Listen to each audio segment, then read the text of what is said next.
皆さんこんにちは。リアルな日本語ビデオポッドキャストのお時間です。私は日本語コーチのしおんです。このポッドキャストでは日本語を勉強している皆さんに向けて日本の文化や日本語について、そして私が日々感じていることなどについて自然な日本語でお届けをしています。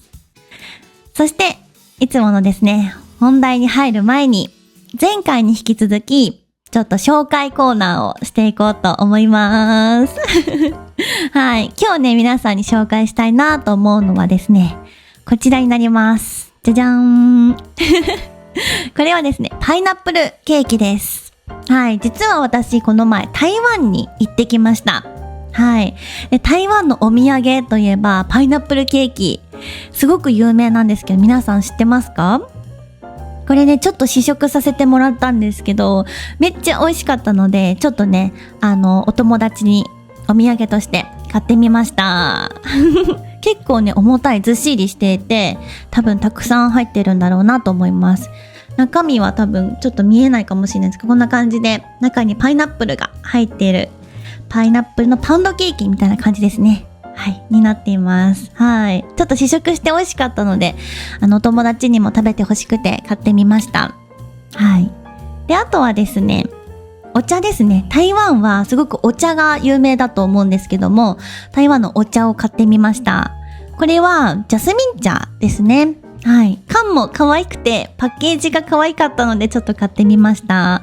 こちらも友達のお土産として買ったので、お渡ししていきたいなと思っています。はい。皆さんは旅行に行った時とかお土産買ったりしますか？前回もちょっとね、お土産についてのエピソードをポッドキャストでも撮らせてもらったんですけど、私は結構旅先でお土産を買うのが好きです。自分のためにもね、お土産を買ったりします。後ろにね、結構自分のお土産たくさん置いてるんですけど、実は。はい。なんですけど、皆さんはいかがですか？旅先に行ったらお土産を買ったりしますか？どうかな？思い出になったりしますよね。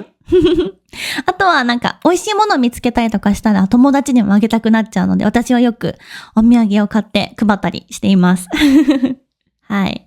ということでですね、この前台湾に行ってきたんですけど、実は日本は4月の終わりから5月の初めにかけてゴールデンウィークっていう長い連休の期間になります。前回のエピソードでゴールデンウィークについてお話ししたので、気になる方はぜひこちらの動画を見てほしいんですけど、そう、ゴールデンウィークにですね、台湾に行く計画があって行ってきました。はい。初めてだったんですよ、台湾行ったのが。で、びっくりしたのが、私今沖縄に住んでるんですけど、沖縄から東京に行くよりも、沖縄から台北ですね、台湾の首都の台北に行く方が近いということが分かりまして、すごく近かったんですよ。多分、沖縄から東京に行くのに2時間ぐらい、2時間弱かな。かかるんですけど、沖縄から台北は多分70分ぐらいで着いちゃうんですよ。めっちゃ近いと思って、なんで今まで行かなかったんだろうって思いました。はい、こんなにね、気軽に、行けるんだったら、もっと早くから行けばよかったってちょっと思っていましたね。はい。ということで、初めてね、台湾に行ってきたんですけど、皆さんは台湾行ったことありますか？そして台湾にはどんなイメージを持っていますか？私はですね、台湾に行ったら絶対に食べ歩きをしたいと思っていました。台湾は美味しい食べ物がね、たくさんあるので、それをね、すごく楽しみにしていました。はい。で、最初の日ですね、台湾に行った最初の日は、フライトが朝の8時からだったので、めっちゃ早起きしました。というか、寝ずに行きました。はい。前日ね、夜遅くまでレッスンがあったので、終わったのがね、多分、夜中の12時ぐらいだったんですよ。なので、このまま寝てしまったら多分、私は飛行機に乗れなくて遅刻してしまうかもと思ったので、寝ずに行きました。はい。なので、朝4時ぐらいに、家を出て、空港までバスに乗って行きました。で、8時のフライトだったので、6時ぐらいには、空港に着いていて、チェックインとかして、で、ちょっと時間があったので、ちょっと仕事をしながら、フフライトの時間を待っていたような形でしたね。で、沖縄の那覇空港から台湾はほんと1時間ちょっとで着いちゃったので、もう寝てたらあっという間に着いちゃいました。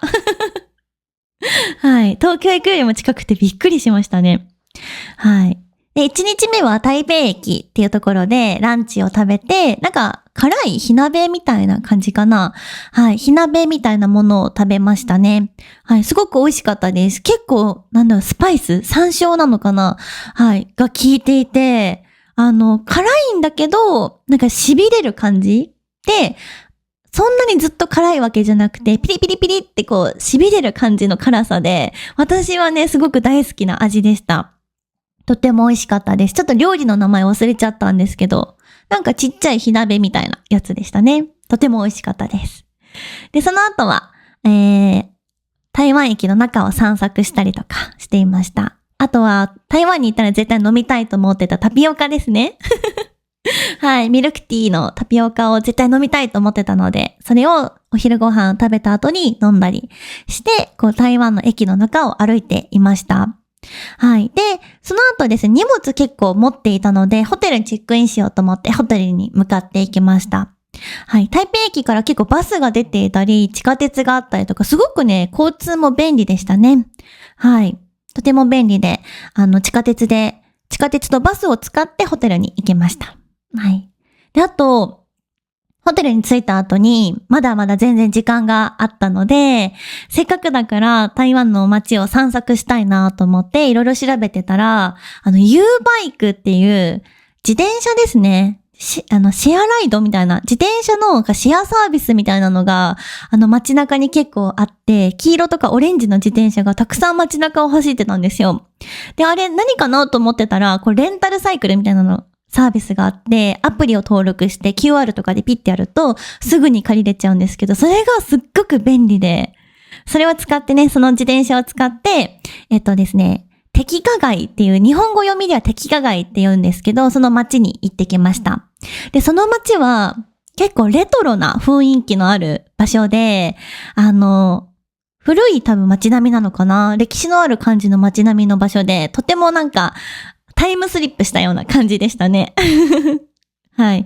で、そこには結構雑貨屋さんがあったりとか、おしゃれなカフェがたくさんあったりとかして、いい雰囲気ですごく良かったですね。はい。で、私朝早くその日出発してたので、めっちゃ眠かったんですよ。なので、コーヒーを飲みたいと思って、ちょっとおしゃれなカフェを探して、はい、入ってみました。で、そこのカフェでラテを飲んだりとか、チーズケーキ食べたりとかして、はい、ゆっくり過ごしていました。で、結構びっくりしたんですけど、台湾は日本語が結構通じるよとは聞いてはいたんですけど、結構通じるなと思って、ほぼ日本語だけで旅行できたんじゃないかなって思うくらい、皆さん、コンビニの店員さんとかも、台湾へようこそって日本語で伝えてくれたりとかして、日本語喋れる方がとても多いことにびっくりしましたね。はい。すごく日本語を使ってコミュニケーション取ってくれて、私はすごく嬉しかったです。はい。で、その後ですね、滝ヶ街っていうレトロな街を散策した後に、まだまだ全然時間があったので、ずっと行きたいと思っていた夜市、ナイトマーケットに行ってきました。はい。日本語の読み方は、シリン夜市っていう名前なんですけど、多分台湾の読み方とちょっと違うと思うんですが、日本語だとシリン夜市っていう、台北の中でも結構有名なナイトマーケットに行ってきました。はい。そこではですね、もう絶対食べたいと思ってたものがいくつかあったので、食べ歩きをしようと思って、はい、行ってきました。で、一番最初に食べたのが一口餃子ですね。こんなちっちゃい餃子を食べたりとか、あと絶対食べたいと思ってた小籠包を食べたりとかしました。もう小籠包は、日本でも食べたことはあったんですけど、やっぱり本場の台湾で食べたいと思っていたので、食べてみたんですけど、やっぱり美味しいですね。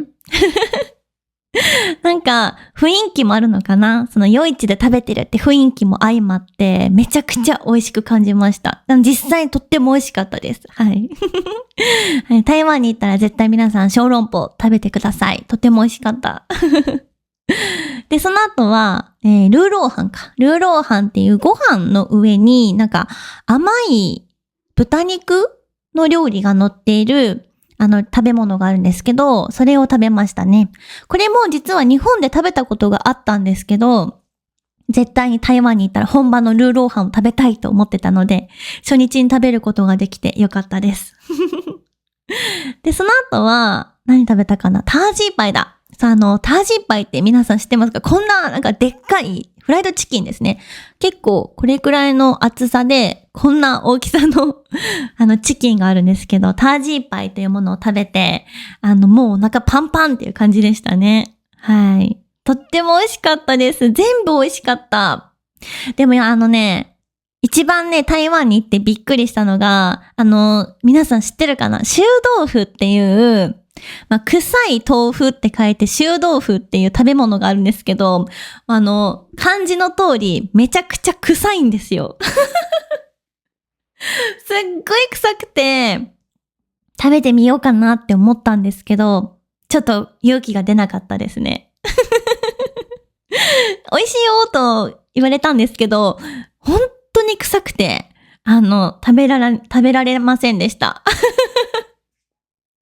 多分本当は台湾に行ったら食べるべきだと思うんですよ。絶対食べるべきだと思うんですけど、ちょっと私は食べられませんでした。でも本当に臭い。びっくりしました。もう、臭豆腐のお店が近くにあったらもう匂いがもうするんですよ。なのですぐわかる。あ、この店絶対臭豆腐あるってすぐわかるんですよ。そう。っていう感じでしたね。臭豆腐はちょっとまた次回チャレンジしたいかなと思います。もう臭豆腐があるところはこうやって鼻で匂いを感じないように歩いてました、こうやって。はい。多分あれかな、皆さんも日本の納豆って臭いって思うのかな？私は臭いって思わないんですけど、多分そういう感覚なのかなと思いますね。私は納豆めっちゃ大好きでいっぱい毎日のように食べてるんですけど、多分海外の皆さんとか納豆に慣れてない方は、すごく気持ち悪い食べ物なんだろうなとは思うんですけど、そういう感覚なのかなと思いました。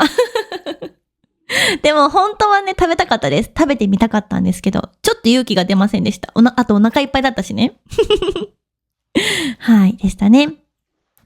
その夜市の場所には、食べ歩き以外にも、なんか射的があったりとか、あとなんか麻雀できる、なんかちょっとした遊び場所があったりとか、金魚すくいとかあったりしましたね。なので結構ちっちゃい子供がたくさんいました。多分台湾の子供たちかな。はい。地元の多分人たちだと思うんですけど、地元の子供たちも結構たくさんいて、賑わっていましたね。はい。すごく楽しかったです。そのシリン夜市は結構大きくて、端から端まで歩いてみたんですけど、人が多すぎてすごかったです。でもね、楽しかったし、食べた食べ物は全部美味しかったので、また行きたいなと思います。ぜひね、おすすめの場所です。台湾っていう感じの場所だったので、すごく楽しかったです。はい。1日目はね、そんな感じで、食べまくって終わりました。で、朝早かったのもあって、ホテルに帰ったらもう爆睡ですね。すぐ寝ちゃいました。はい。で、2日目は、9分っていうジブリの千と千尋の神隠しって皆さん知ってますかね？すごく有名な作品なんですけども、そこのアニメに出てくる場所があって、舞台と言われてる場所ですね。っていうのがあって、そこにね、ずっと昔から行きたいなと思ってたんですけど、9分っていう台湾の東の方ですね、にある場所に行ってきました。はい。9分までは台北からバスで1時間ぐらいだったかな ?1 時間ちょっとだったかなぐらいの場所なんですけど、バスで1本で行けるのでとてもね、便利でしたね。うん。はい、すごく日本人からも人気の場所で、日本人もね、めちゃくちゃたくさんいました。ちょうどね、やっぱりゴールデンウィークってこともあって、日本人が多分たくさん旅行にね、来てたと思うんですけど、9分という場所に行ってきました。はい。うん、結構ね、9分ってもともと、雨が多いよって言われてたんですよ。雨がたくさん降る場所だよって聞いてたので、どうしようかなって、雨降ってたらちょっと嫌だなって思ってたんですけど、私が行った時は雨全然降らなくて、逆に晴れていて、とてもね、暖かかったし、歩きやすかったです。うん。それがすごく嬉しかったですね。雨が多いって聞いてたので、あ、晴れ女だなって思いました、私。結構私、晴れ女なんですよ。行くところ、結構予報では雨ですよって言われてても、割と晴れることが多くて。はい、9分は晴れてくれてよかったです。嬉しい。はい。で、9分では、友達がおすすめしてくれてた猫カフェ？猫がいるカフェかな？猫カフェではないですね。猫がいるカフェですね。に行ってきました。私ね、やっぱコーヒーが大好きなので、どうしてもコーヒーをね、毎日一杯は飲みたくなっちゃうんですけど。なので9分に行った時も、コーヒー飲みたいなと思ってカフェに行ってきました。そこはね、友達がおすすめしてくれたカフェだったんですけど、猫がね、何匹かいて、めっちゃ可愛かったですね。お店の中にも入ってきたりとか、お店の外でご飯を食べてる猫がいたんですけど、やっぱり猫は本当に癒されるなと思います。可愛かったです。はい。で、カフェでゆっくりした後は、なんかお土産こういうのとかですね、パイナップルケーキとか、お茶とかですね、そういったものを見に行ったりとか、散歩したりとかしていました。で、結構ね、散歩してると、その日はまだコーヒーしか飲んでなかったので、すごくお腹が空いたので、2日連続で実はですね、小籠包を食べちゃいました。ルーローハンをその時食べましたね。なので2日連続、小籠包とルーローハンを食べました。めっちゃ美味しいんですよね。大好きなんですよ。そう、ルーローハンの味付けとかもめっちゃ大好きで。はい、食べました。で、9分はですね、夕方から夜にかけて、ランタンがたくさん光る場所なので、それを見たいなと思ってたんですけど、私たちが行った時は結構まだ明るかったので、夕方頃に、お茶屋さんですね。台湾すごくお茶が有名なんですけど、お茶屋さんに行って台湾のお茶と、なんかお茶菓子みたいなのを食べてゆっくり日が落ちるのを待っていました。はい。で、そろそろね、日が落ちたなと思って外に出たら、もう人がめっちゃいて、身動き取れなかったですね。すごかったです。やっぱり夜はすごく人が集まるんですね、あの場所は。とても夜が多分人気な場所なので、すっごい人がいました。結構韓国の方とか、日本のツアーの方とか、団体で来る方も結構多くて、すごく人がたくさんいましたね。はい。雨だけ降らなくてよかったなと思います。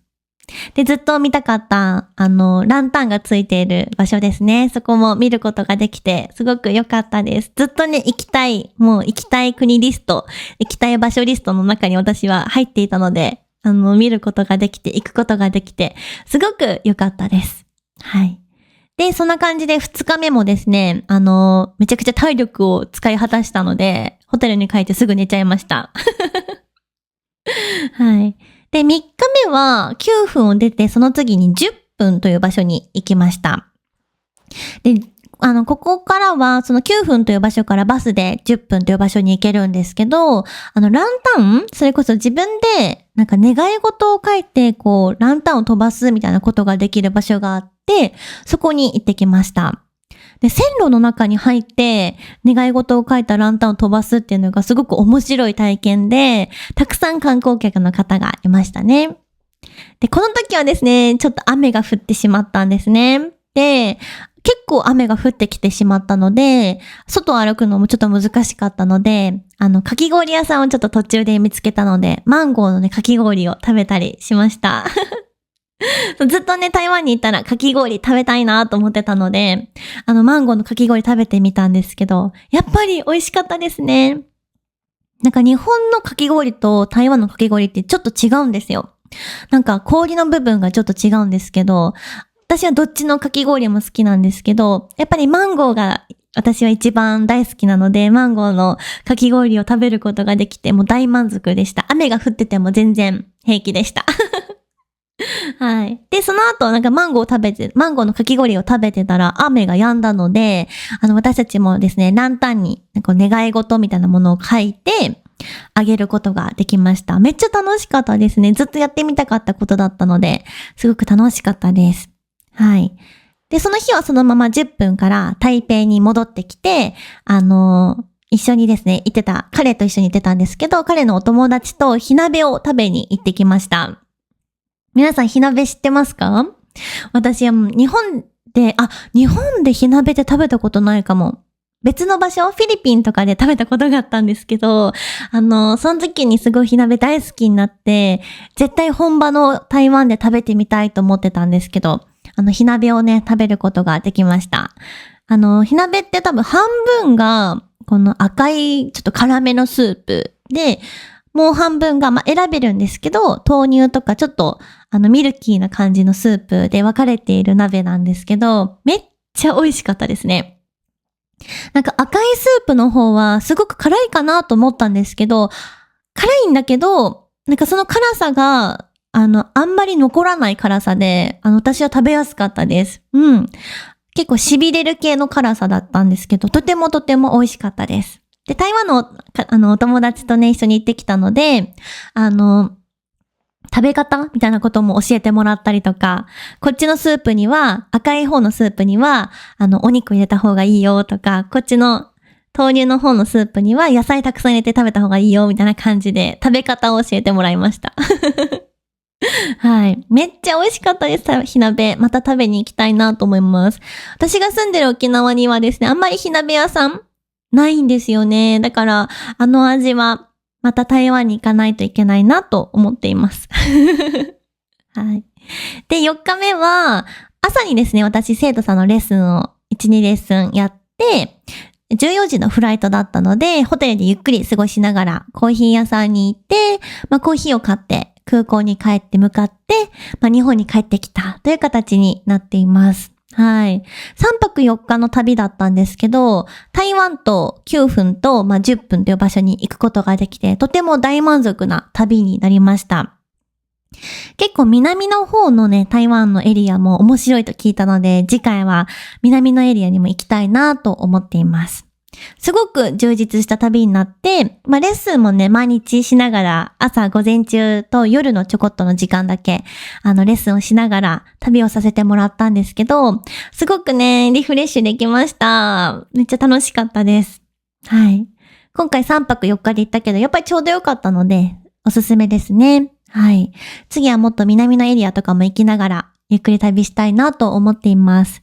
今年はですね、たくさん旅をしながら、そして生徒さんとのレッスンをしながらですね、私もいろんなとこに行って、いろんな体験をしたいなと思っています。こうやってね、ポッドキャストで皆さんにも旅で出会ったことについてだったり、旅で会ったことについてだったりとかをシェアしたりとかね、できるので、すごくね、いい旅だったかなと思います。はい。今日もね、このポッドキャスト聞いてくれてありがとうございました。まだね、チャンネル登録してない方は、ぜひ、これを機にチャンネル登録していただけると、とても嬉しいです。では、次回のエピソードでまたお会いしましょう。またねー。